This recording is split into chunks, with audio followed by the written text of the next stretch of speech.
Green Line Extension interim team wrapped up their public meetings last week with an overall review of the effort to bring the project back into budget.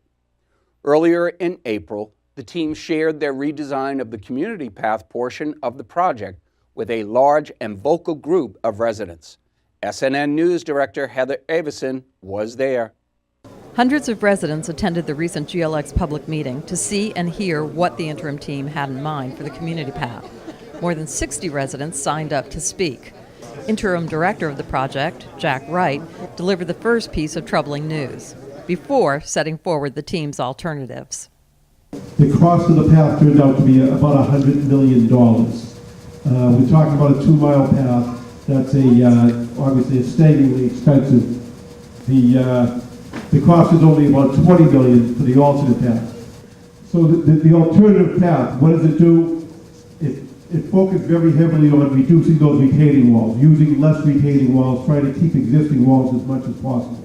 There is about half a mile, a little more than half a mile of the path is not in the cut. The as-designed path was followed the alignment all the way down through.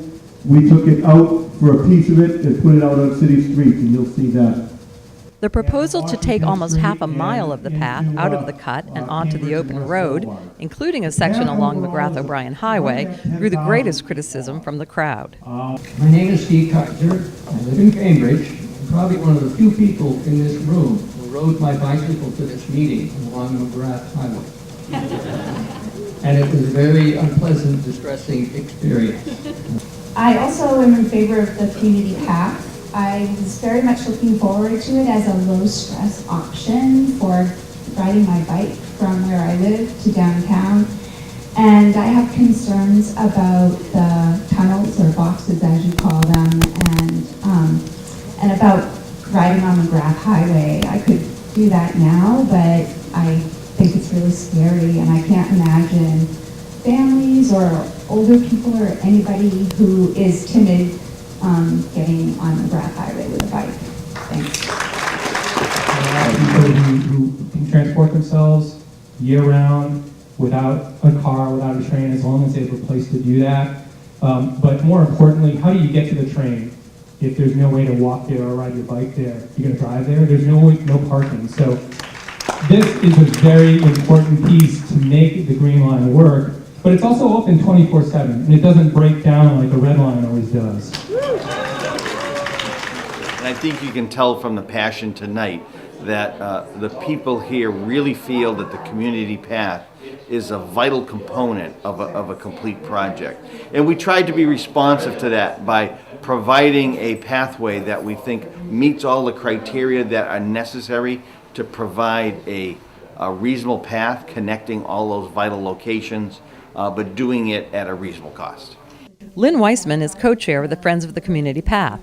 The group has been working on its own alternative plan and presented it to the GLX team shortly before the meeting.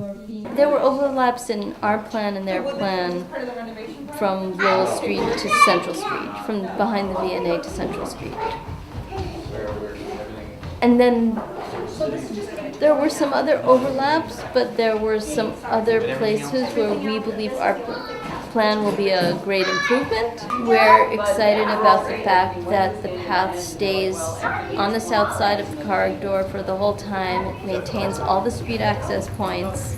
It stays in the rail corridor, crossing the Fitchburg crossing, that mess of tracks by Brick Bottom, and it doesn't go on McGrath Highway, which is a very polluted corridor.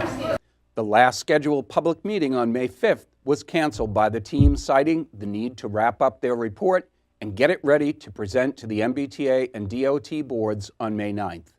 You can view all the presentations and comment at greenlineextension.eot.state.ma.us. Somerville Neighborhood News will be at the May 9th meeting and report back.